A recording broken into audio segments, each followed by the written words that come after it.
मजा नहीं आ रहा है। चलो भाई, इन्होंने देवकी नंदन जी ने डिमांड उठाई कि साहब बच्चियों की सुरक्षा होनी चाहिए, और बच्चियों की सुरक्षा तब होगी जब हमारे धर्मगुरु पार्लियामेंट में जाएंगे। तो बच्चियों की सुरक्षा करेंगे आसाराम बापू, बच्चियों की सुरक्षा करेंगे चिन्मयानंदा जिनकी सीडी सामने आई, बच्चियों की सुरक्षा करेंगे आपके राम रहीम साहब जिनको पैरोल पे छोड़ा है भाजपा ने वोटों के लिए।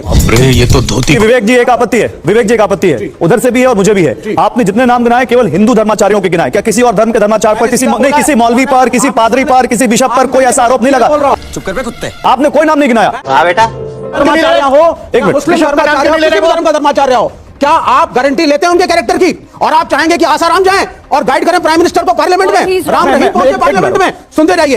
ये सुनते नहीं रहिए, 40 सेकंड 10 सेकंड बचा आपका। जली ना, तेरी भी जली ना। ये खुद शंकराचार्य की नहीं सुनते। शंकराचार्य ने मना किया था राम मंदिर मत जाओ, पहुंचे वहां नहीं। जब मीडिया ने इनसे पूछा कि यहाँ क्यों आए हो, झूठ है, इनके पास उत्तर अभी हम इस मुद्दे पर बात नहीं कर रहे। तो ये सोच रहे हैं कि अगर उनका भविष्यवाणी सही हो जाता तब तो आधे अंधभक्त इसको भगवान मान लेते जी, सिद्ध पुरुष साबित कर देते ही गंजड़िया को।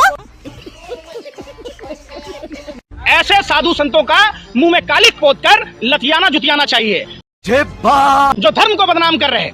अरे सर वो बाबा है, उस पर कोई बाबा नहीं यार, बाबा है आईटी वाला बाबा है। कौन बाबा है? मारने वाला कौन था? आईटीएन। अरे उसको मारने भगाने वाला कौन था? सारे साधु संत थे। फर्जी साधु संत थे वो कह रहे हैं। कौन मारने वाला आईटी बाबा को? माने जो पाकिस्तान को जितवा दे वो माने ओरिजिनल संत है। हाँ भाई। जो इंडिया को माने हरवा दे वो ओरिजिनल संत है। वाह, कमाल की बात कहते हो यार। भविष्यवाणी क्या ना, काहे की भविष्यवाणी?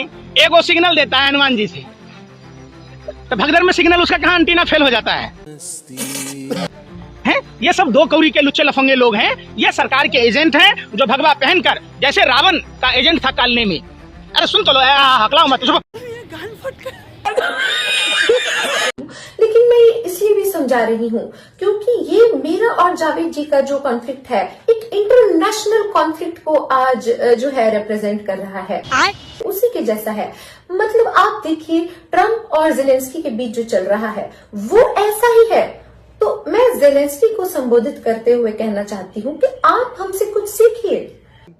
अम्मा बहन पे आ जाऊंगा मैं इनकी। आपको सॉरी थैंक यू बोलने में क्यों इतनी प्रॉब्लम हो रही है? अभी यूक्रेन के बावरे नैन, यूक्रानों के शुक्राना, तुझे शर्म नहीं आती जेलेंस्की? तो जेडी वैंस के आगे जेडी एडवांस बन रहा है। क्या करूं मैं इसका? ज्यादा एडवांस बन रहा है। ट्रम्प के साथ ट्रम्प कार्ड खेल रहा है। अरे उसका नाम ही ट्रम्प है, ट्रम्प कार्ड उसी का कार्ड है, उसी के आगे उसी का कार्ड खेलने की जरूरत कर रहा है। You don't have the cards right now. With us, you start having cards. Right now, you don't. You're playing cards. अबे जेलेंस्की भी सीमा होती है। लगता है जलने के कारण ही तेरा नाम जेलेंस्की रख दिया गया है। मैंने एक पाकिस्तानी को सॉरी बोला, माफ कीजिएगा जावेद साहब, लेकिन मैंने एक पाकिस्तानी को सॉरी बोला है। माफी वीर ने अंग्रेजों को सॉरी बोला था, तो तू ये अमेरिकियों को सॉरी नहीं बोल सकता है? When India, which is a very big abuser, they're at the top of their game, and they use it against us. मैं डेली 2 किलो, 2.5 किलो, 3 किलो गाली खाता हूं। खत्म। तो हमारे परम पिता परमेश्वर प्रधानमंत्री जी से कुछ सीखो। नॉन बायोलॉजिकल एंटिटी होकर भी ट्रम्प इतना कुछ नहीं कह देता है, पर क्यों नहीं निकालते हैं मुझसे? कुछ तो बोलो। तुम फिर करके फिर तनाव आ गया। कितना सहन करते हैं, इतनी सहनशीलता है उनमें। ट्रम्प कब से हमें कुछ ना कुछ बोले जा रहा है, पर वो अमेरिका के राष्ट्रपति को फिर भी my friend mister Donald Trump, Donald बोल देते हैं, लेकिन my friend, my dear friend लगाते हैं। अमेरिका के राष्ट्रपति को माय फ्रेंड और अपने राष्ट्र को लवणीन भोज्यम भले ही बोलते हैं, लेकिन उसके आगे क्यों नहीं करते हैं? और तो उससे माफी नहीं मांग पा रहा, उसको थैंक यू नहीं बोल पा रहा है। Have you said thank you once this entire meeting? No, in this entire meeting have you said thank you? बहरहाल मैं तुझे यही लेसन देने के लिए आई थी, मेरे केस से कुछ सीख। नहीं। जय श्री राम, जय श्री राम, हिंदुस्तान में रहना होगा, जय श्री राम कहना होगा। नहीं बेटा, ये ठीक नहीं है। Wake up to reality.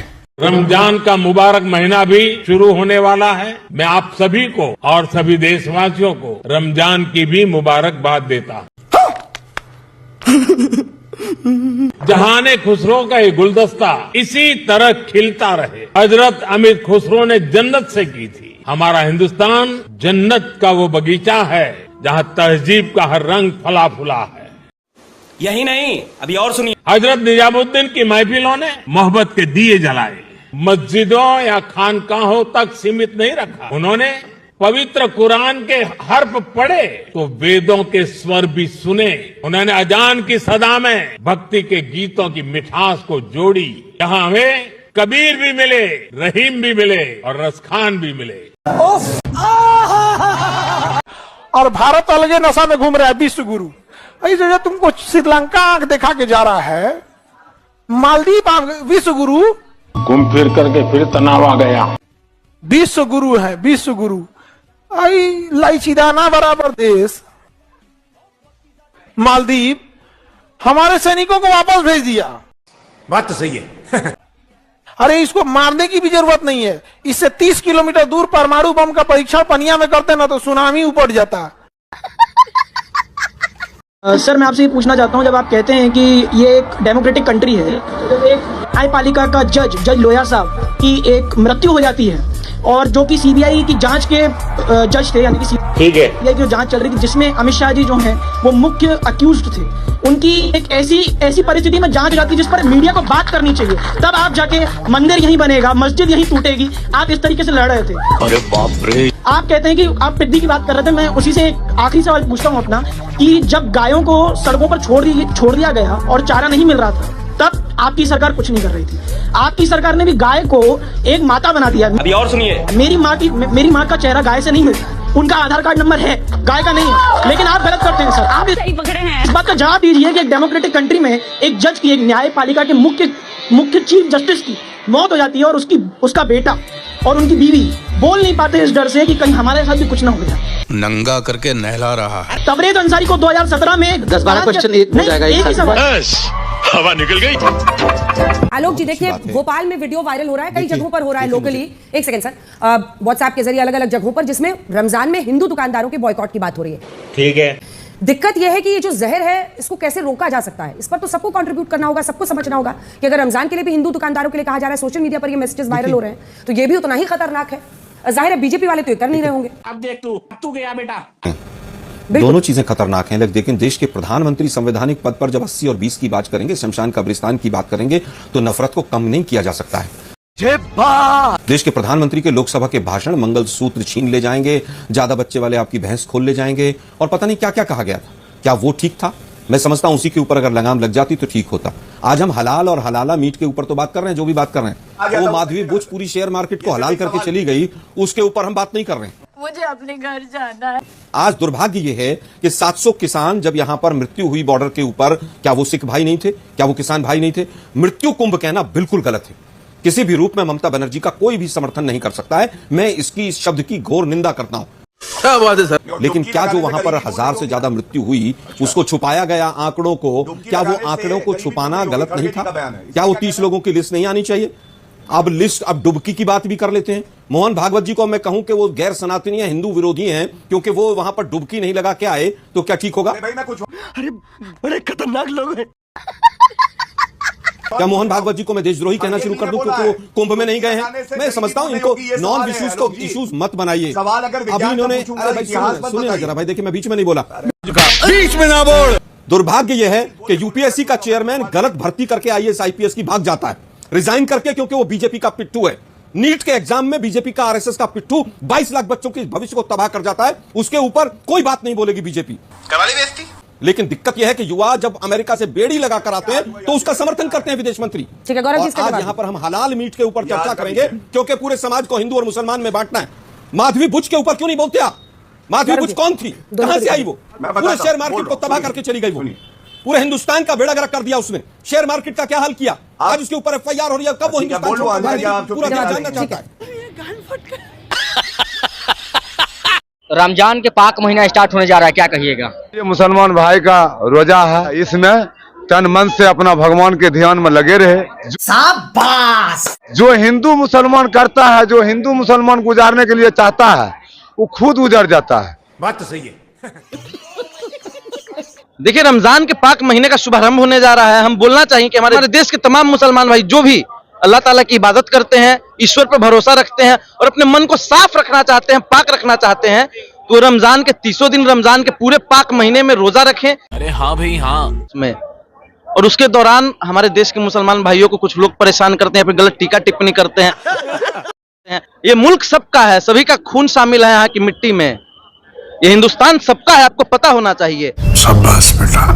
तो इस पूरे हिंदुस्तान के लोग दुआ करेंगे, अमन चैन शांति के लिए दुआ करेंगे और हर तरफ मोहब्बत फैलाएंगे, पूरे देश में मोहब्बत का संचार होगा। क्या बात है सर, क्या बात है सर। मिला तो बता रहे हैं, हमारे अंधभक्ति के बल पे 500 साल पड़ा हुआ राम मंदिर मिला पहला।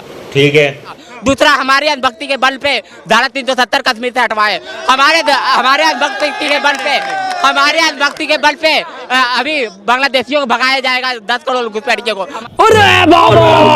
और हमारे अंधभक्ति अभी मथुरा भी बनाएगी, काशी भी बनाएगी, हिंदू राष्ट्र भी बनाएगी। रुको जरा, सबर करो। कि तूने कौन सा क्वार्टर ले लिया वहाँ?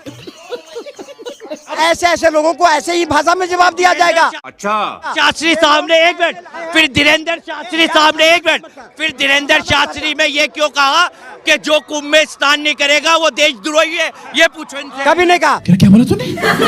दूसरी बात नहीं कहा। नहीं, ये देखो, ये है अनभक्ति, ये है अनभक्ति, ये है चमचेगिरी। कांग्रेस के कुछ नेताओं की स्थिति सांप छुछुंदर वाली है। वो डिसाइड नहीं कर पा रहे हैं कि हम किस चीज को फॉलो करें। मैंने किसी का नाम नहीं लिया व्यक्तिगत रूप से, इसलिए वाह बेटा, किसको हम फॉलो करें। वो चाहते भी हैं सनातन धर्म को अपनाएं, यह भी चाहते हैं कि उनका जो वोट बैंक है, तुष्टीकरण की जो नीति शुरू से कांग्रेस की रही है, वह भी न टूटे।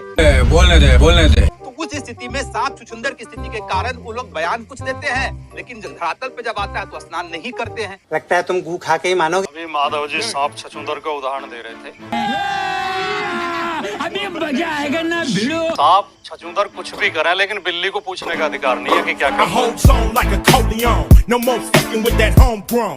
हाँ भाई, कैसी लगी आगे स्वाद?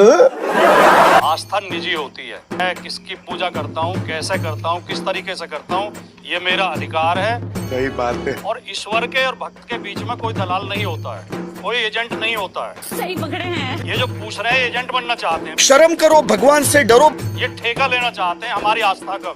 लाइफ में कुछ अच्छा करो यार। इनसे जो राजनीतिक काम है वो तो हो नहीं रहे। इनसे बच्चों के लिए शिक्षा की व्यवस्था तो हो नहीं रही। अस्पतालों में दवाई दे नहीं पा रहे, नौकरी दे नहीं पा रहे। ये तो लेने के देने पड़ गए।